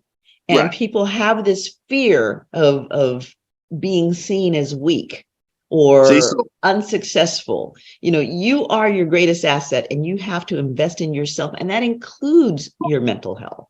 And so, like with the dentist lady, we was talking to her. She's part of this. We need her. We need we need all of them. We need all the major doctors to take care of us. I mean, hey man, we entertained y'all, so now help us. But it starts before that. I mean, it starts with Starofdacity. It starts with the 8 and 9-year-olds that are out there that are starting to spit beats and got lyrics and stuff. It starts then. Right. If they see in us, if it started, because it's not started, it's just a conversation. It's you got to see it. You got to be in it. You got to do it. And for me, it's like what Rocky doing with the museum. We have a hip hop museum they building up in the Bronx of New York. It is just similar to the same thing. We need a building. We need doctors on deck and on hand and then we got new technology now. So there's a lot of things we can do in that aspect for us. It's not no one man getting rich off it. It's for us. It's like St. Jude's for the cancer kids. We got the hospital for all the MCs, for the entertainers. Let's call it that.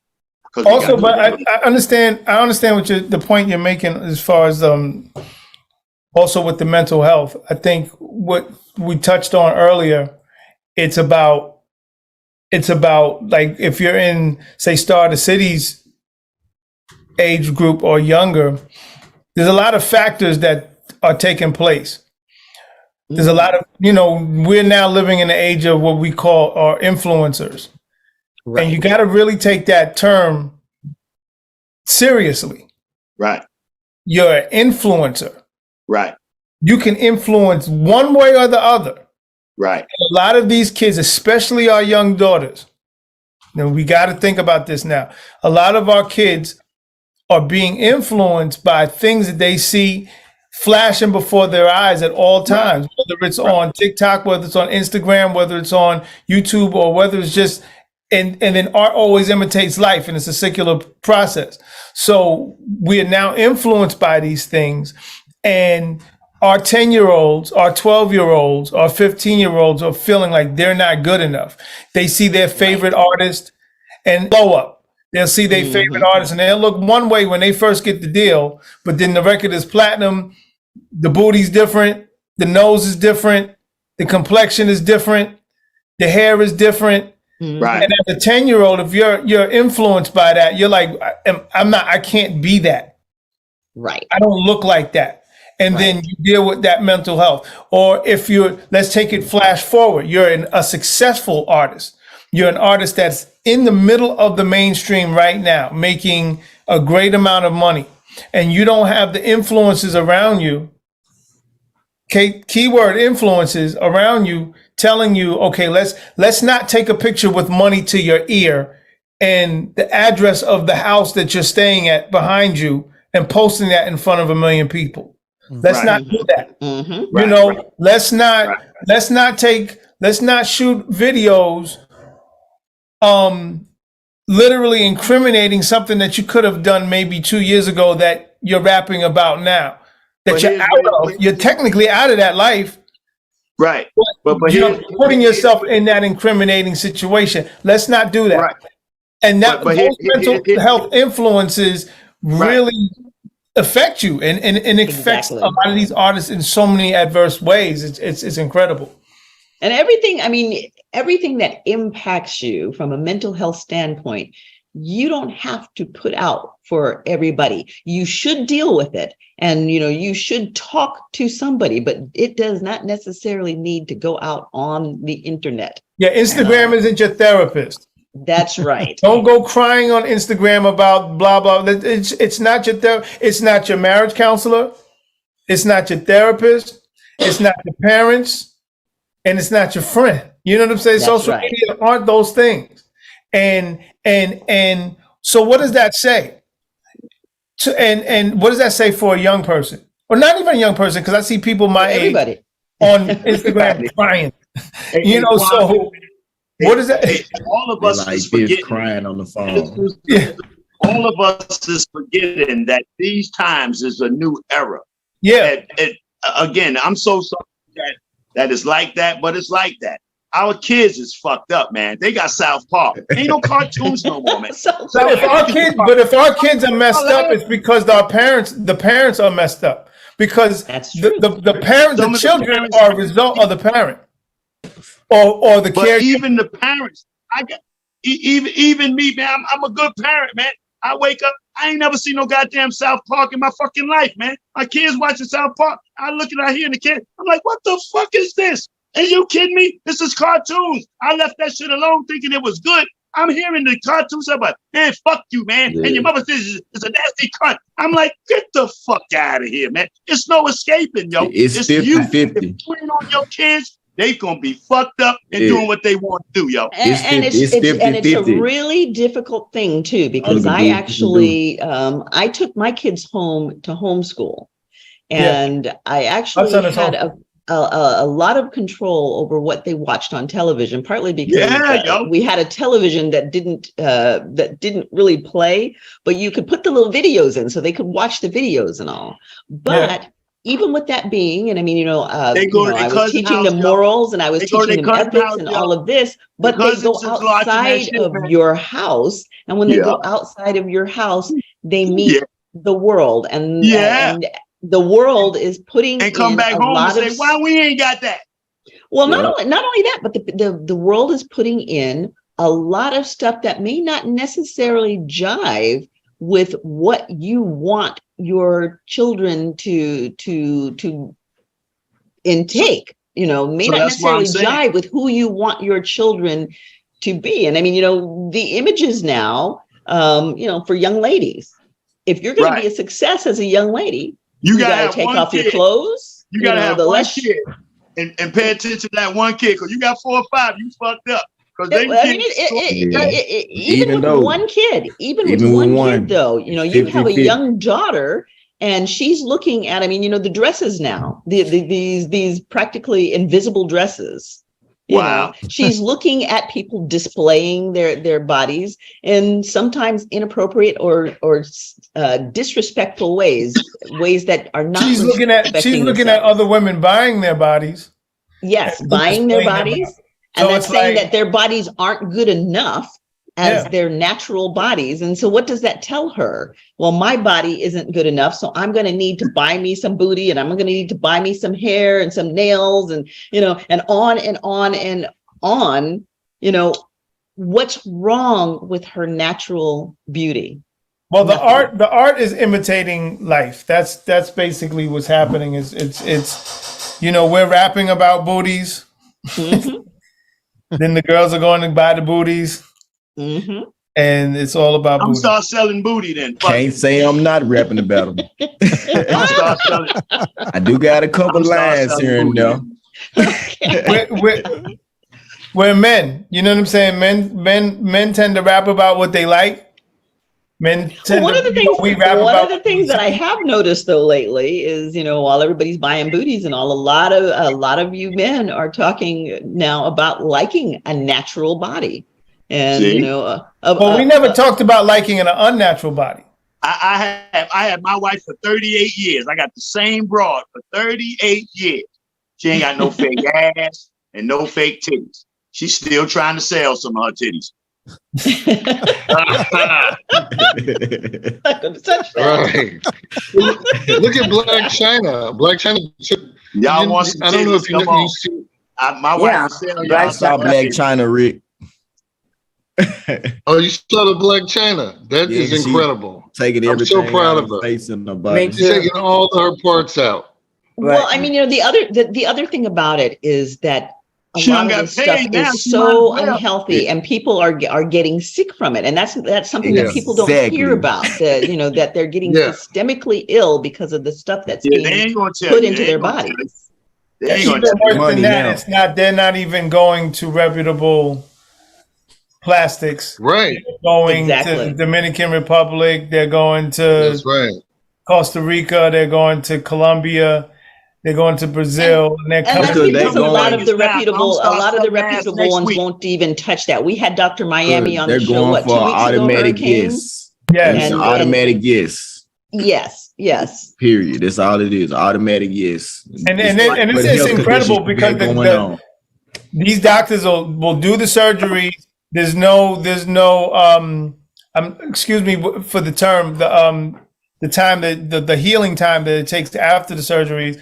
They just put them up in a hotel, tell them to wait for a week, and then they fly home. Like, you literally, I fly all the time, and you see these girls like wobbling through the airport, coming back from the Dominican Republic or somewhere with these crazy surgeries, and it's like, I'm telling you. Yeah, shaped like an ant standing up. The thing is, if you screw it up too, you don't have a lot of recourse. We had Dr. Miami on, you know, a couple of weeks back.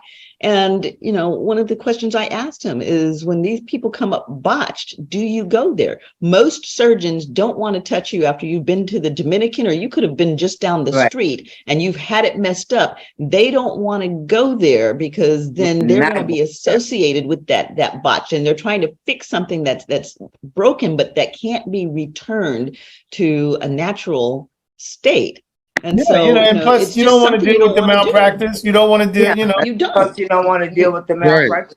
Absolutely, you don't. And you know, also there's a psychological. I mean, you know, docs have emotions and, you know, mental and all too. There's a psychological. When someone comes in and they're broken up, you want to help them. You want to fix them. But when you get in there and you make it worse because now you're dealing with scarring that can't be revised, or if you just can't make it better, even though you didn't mess it up in the first place, it messes with your head because you want it to be right.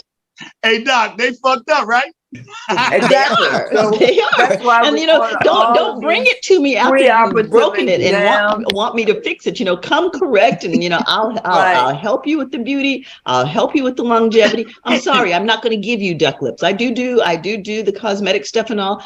I'm not going to give you duck lips. I'm going to tell you when. It's like, you want to look like a duck, you're going to have to go someplace else. I am going to enhance your beauty. That's what it's supposed to be, enhancement, not recreate you a new face, But I wanted to touch on I wanted to touch on orthodontic surgery. I'm sorry, Doc. No. Orthodontic surgery is when we, do the corrective and jaw surgery and facial surgery. We do a strong psychological profile. And if they have these unrealistic expectations, all money is not good money. It's not worth staying up all night over. So you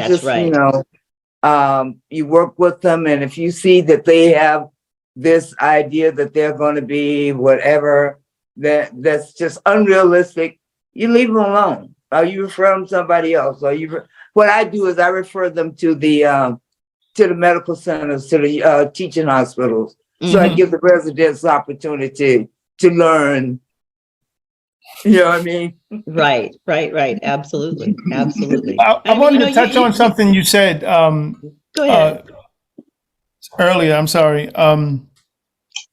About just overall health of a performer, overall health of an artist. I'm not the youngest. I'm not the oldest. I literally turned 50 yesterday. And happy birthday. Happy birthday. Happy birthday. And I look at it like this.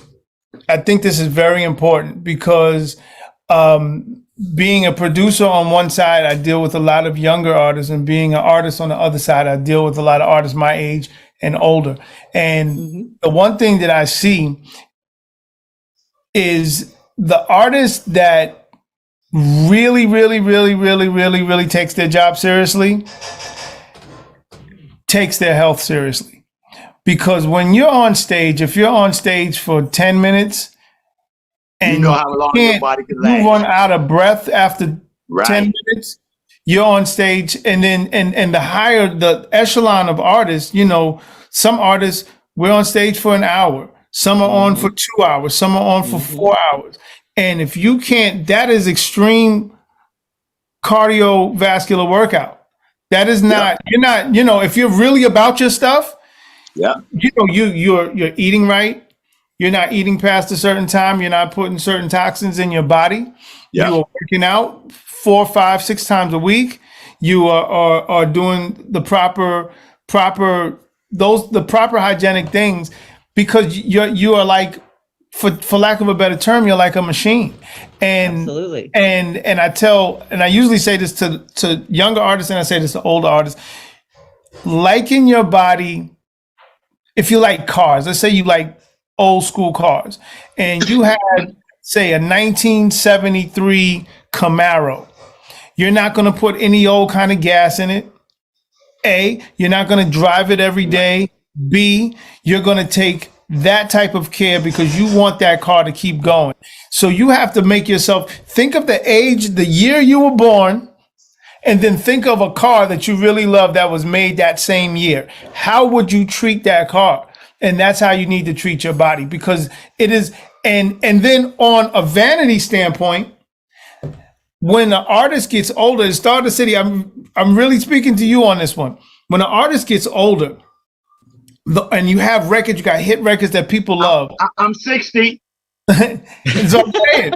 So you have records and people love you, but then there's also the factor of people want to see if you have bettered yourself or if you're on the decline. Because if you're on the decline, it makes them feel better. Oh, dang, look at him. He's fat. He can't keep a tune. He can't. He's out of breath. It makes me feel I'm not doing that bad. But if you're up there, you're 50, you're 60, older than that, 45, whatever, and you're looking good and you're feeling good and you're taking care of yourself, what you're doing is you're projecting hope onto the people that are in that audience that see you, because there's like, oh, wow, Starofdacity, man, that dude is 48. He looking like that. Tina Turner, like Smokey. That's what they saying about Busy Day. Yeah, you got it. You know, because they're still doing it. Busy. To be honest with you, now you know they're brothers from your generation. Fucked up. That look that may have fallen in bad situations and they fucked up. You trying to be nice? They fucked up. Nice. Yeah, I'm not gonna say that, but I agree. But what I'm saying is, I'll say no names. And people, no, don't call anybody out. Don't call anybody out. It's not. It's not even that. It's about people want to see the negative. Right. You know, it's the entertainment of it all. They makes want to them feel better about themselves. Yeah, but then they also want to applaud the positive. So it's like, when you're young, a lot of I personally, I don't smoke, I don't drink, never have. So that's just me. But there are other people. I look good as shit. I'm 60 years old. I look so fabulous. I don't do Viagra. I still stand good. I smoke good weed and drink champagne. I don't do Hennessy. I don't do cocaine. I don't do none of that shit. I smoke good fire and I drink champagne. Fine. And that's it. There you go. But what I'm saying is, it's like you'll learn and you'll understand that what you put in is what you get out. And I come from the dope era. I come from the era where they was doing heroin, dust, cocaine, pills, uppers, downers, scissors, all that shit. I just stuck to grapes from France, champagne, and smoking fire. And I look good as shit. I'm the motherfucking shit. I'm still rocking stage, doing all kinds of fly shit. Hey, this is too much. And he's hella modest. We have fentanyl in my generation, so I would not be engaged. Right. And what about and that's the thing. Cats are laced. They're lace your weed with fentanyl and not even tell you. You know what I'm saying? Right? And you buying something. Exactly. Yep. I've been growing my own marijuana for 25 years. I am not a cotton picker. I've take time out and grow my own fire. I have strands of fire. I got busy sticks. I smoke good. I know what I'm smoking. I got genetics of the flyest motherfucking herb in the world. I drink wine grapes from France. We drink Chandon champagne around this motherfucker. We ain't broke around this much. You don't see them platinum traps up there? We ain't broke around. Hey, Busy. I love that energy, man. Your energy is crazy. I love it. I don't know what to tell you. We got platinum shit around here, man. Don't get it fucked up. Let me show y'all how this shit go down. I see you. Platinum out. I see you. We got the Beastie Boys right there. That's Beastie Boy Platinum. You go over here. I got I did a song called Suicide. That's like platinum right there. I did a song with Kid Rock. Kid Rock took one of my songs. The song was called Making Cash Money. I ain't make a dime back then. But when we did it, we reinvented it. We sold 11 million albums. You know what I'm saying? And that's a little contribute right there on the wall. And the album is right here in this little box. I just find a spot on the wall to put it. So it's in there all covered up. Then I did Busy Bee. Volume 3. Busy Bee. I want you to say that again, because that's something that people don't understand. They see people come onto the scene and they think that they just hit big out of the box. You said, "Oh hell no. I wasn't making a dime back then." I ain't get a dime. How long was your journey before you actually made money? The song of Making Cash Money came out in 1981, along when that Kumo D shit started.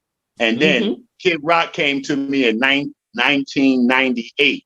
I was doing a Wild Style reunion tour in LA, California. And he came to me running. Yo, Busy B, yo, man, I want to redo that song. I said, what song? He said, you know the song you did, Ball with the Ball? I said, yeah. He said, I want to do it. I said, well, go ahead. He said, nah, man, we got to get the paperwork. I said, hey, Kid Rock, I ain't make a dime off that motherfucking song. We make some money, man. Make sure we do right. Hey, we sold 11 million albums.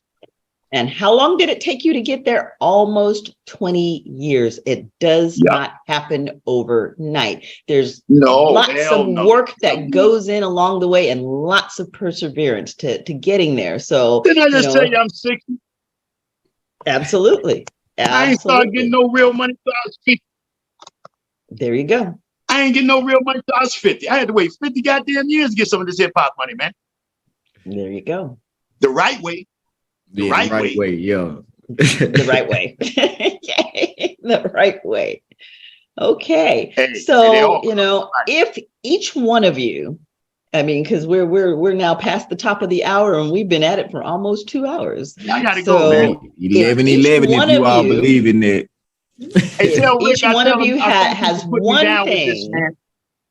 Tell Rick I'm glad he put me down with this, but I really got to go. I got things to do, places to go, and other people to see. I just wasn't included in the deal, but I altered the deal so I can fuck with y'all. They say Kwame. Hey, thank you. Oh, man. You don't know Kwame. I really appreciate it. He really don't know how much he mean to me. That's my man. So when he said Kwame was there, I said, yeah, put me down. So we appreciate you, Busy. We appreciate you, Busy. We do appreciate you, Busy. And we're glad you were able to come through. So for each one of you, you have one thing. I appreciate White Ice. Busy. One thing to throw out to our audience to better their health. One thing. Toss it out. Well, I will encourage each one of you to join our Facebook Smile MD. Is just like the page. That way you get to see doctors and from all specialties, talk about case presentations, or you can send out questions to them. You can get second opinions. You can, it's patient centered, and it's just required. You just go to Facebook Smile MD, and I'll put that in the chat, and you just like the page. You can read and whatever. If you want to comment, fine, great. It's fantastic, and you get to meet doctors of all specialties and dentistry. Of course, we have a dental division, and we have Smile MD with all the specialties. So, and we will put that up on the website as well. So when you go to the website, when you're listening to the shows, and the shows will be airing in perpetuity. When you listen to the shows, you'll be able to see the links, Smile MD. So, let us definitely get all of your links. We'd like to promote you, and we certainly want to thank you. So Smile MD, we'll put it out there. This is such an honor. This is a great job. Thank you, Dr. Bruce, and everybody here. I learned so much. We are honored to have had you with us. Well, I want to say, before I get up out of here, I want to tell everybody, don't lighten up, tighten up. There you go. There you go. Right. Busy Bee's health tip: don't lighten up, tighten up. Love it. All right. Thanks. Hey, Busy. Yeah. Busy Bee. Shout out to White Ice. That's my boy. Hey, White Ice. Go back. Stay up, man. What's happening with you, man? Stay up, man. Yeah, man. That was my boy. White Ice. All right. Okay. Starofdacity, what's your health tip to throw out? First off, I'm gonna say I'm just appreciate Rick Aaron for even having me on here with y'all. Like I said, definitely enjoyed y'all, especially the advice. Busy Bee, Kwame. Like I said, I'm about to get my teeth right. You know what I'm saying? I definitely appreciate y'all. I'm just grateful to be here. I'm up and coming, so I'm grateful to be here. But I would say, as far as for the younger people, slow down. Good tip. Just slow down. That's all I'm gonna say, because they doing everything under the sun. They doing too much, huh? Just slow down. Good tip. I like that. Starofdacity, and all of you, actually, please make sure that you tag us on Instagram, Facebook, TikTok. Hurricane and I are all over the place. So, tag us, we'll follow you, we'll promote you. Tag each other, support each other. So Starofdacity says, slow down. Kwame, what you got for us? Know and accept yourself. Because once you know and accept yourself, you will be able to do everything that you want to do, everything that you set yourself in your mind and your goals to do, and you will do it authentically. Because when you don't know and you don't accept yourself, you can be swayed in any kind of way. And a lot of times, especially with our young people out here, they don't know or they don't accept themselves. And the ones that do, you can tell. The most successful ones are the ones that do. So I'm a real champion of people just knowing and accepting who they are and running with it and winning with it. That's definitely sage advice. Thank you, Kwame. Thank you. Knowing and accepting yourself is crucial. Ricky Aaron, thank you so much for bringing us all together. What would be your one health tip to throw out for everybody? No sugar. No sugar. No sugar.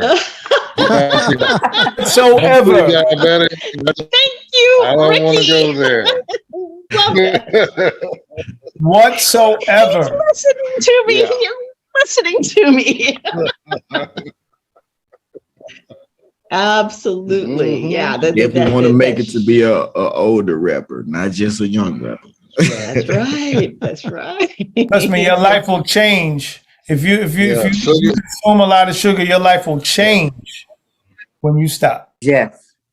Ah. You'll get the first month you'll be grumpy as hell the first month. Yeah. After you get over that first month,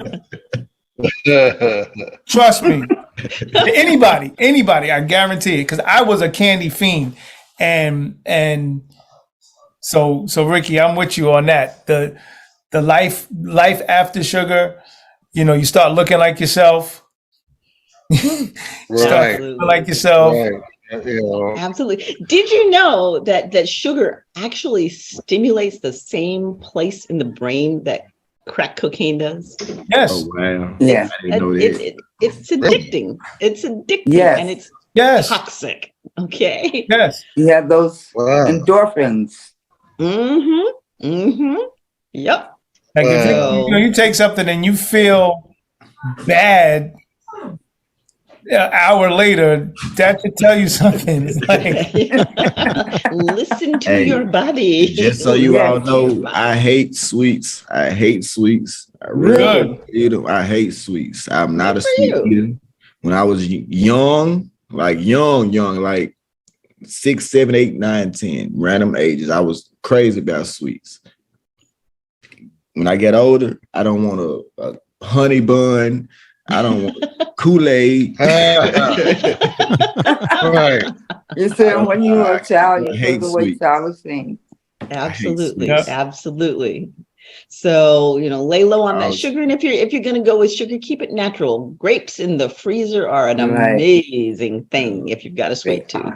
Keep it natural. Really? Wow. So we are, like I said, we've been at the top of the hour for this show, but It's this so has been enjoyable. such a great experience, and the conversation has been on and popping, and I have loved sharing this time with you. Hurricane, my man, what's your tip? What is your tip for the day? So again, we're on the iHealth channel, Hurricane H Health, and you know what? It's all about health. At the end of the day, whatever we do, if our health is not taken care of, no one is going to help us with it. Doesn't matter. You got to do this yourself. Again, It's all about you. We take care of ourselves. You got to keep, I love what you said, Kwame, about your vehicle of 1973. You got to maintain it. This is your vehicle. You got to take it to the longest and as far as you can. As long as you're alive, you want to be healthy, fit, doing your thing, and enjoying. I love, Busy Bee was jumping and the energy level was there. That's the attitude. You want to have that. So, but it starts with habits, lifestyle changes, things. I love it. No alcohol, no drinking, no sugar, all the bad things for you. Get rid of that.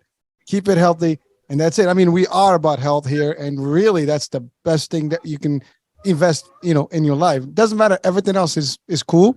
But without health, you have nothing. You have nothing. You got nothing. Can I add one more thing? I don't want to be long-winded with it. Sure. Go for it, baby. When it comes to health, it's not just about you. That's right. You have a universe around you, whether you have kids, you have family members or whatever. And the more unhealthy you become a burden to other people in the future. Society. Exactly. Yeah. You become, whether it's obesity, whether it's just other things, you are now hindering those around you because of the poor choices you chose.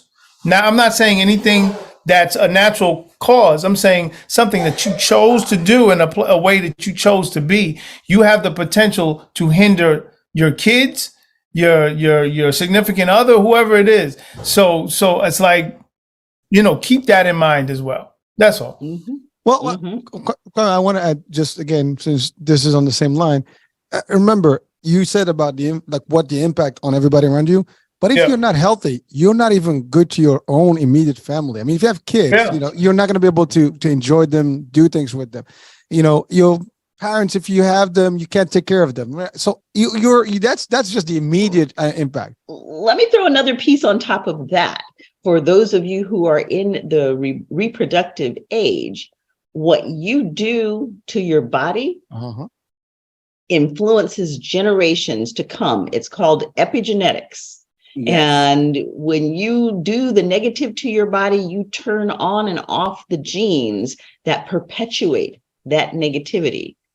If you take care of your body, you start to feed it good food, let your food be your medicine, you start to exercise, you start to feed your mind good material, you start to improve yourself, you improve your health. Your health is wealth, and guess what? Let's build some generational wealth. Exactly. With generational health. Okay? Yes. Generational wealth, generational health. Right. So let's roll with that. And remember that you are your greatest asset. You have to invest in yourself. And when you invest in yourself, you invest in everybody else. Yep. Exactly. So I think that on that note, I'm going to take that note and we're going to roll on up out of here. Ricky, Aaron, thank you for bringing this together, bringing all of this wonderful talent to our stage and this terrific conversation that we've had. And I'm just so happy that I can put this out there and that this will remain in perpetuity. And, you guys have dropped nuggets of information, and those nuggets will be out there for the enjoyment, the benefit, the education of others for years to come. Generations to come. It hits the internet. It's there forever. That's what they tell us. So, it will be there to help lots of people along the way. And so I appreciate everything that you all have given. And you are here with us on Chatters That Matters. Let's talk about it. I am your host, Dr. Cheryl Bryant-Bruce, MD, the Celebrity Doc. And I'm here with my co-host, Hurricane H. Thank you so much for joining us. Like, share, and by all means, follow.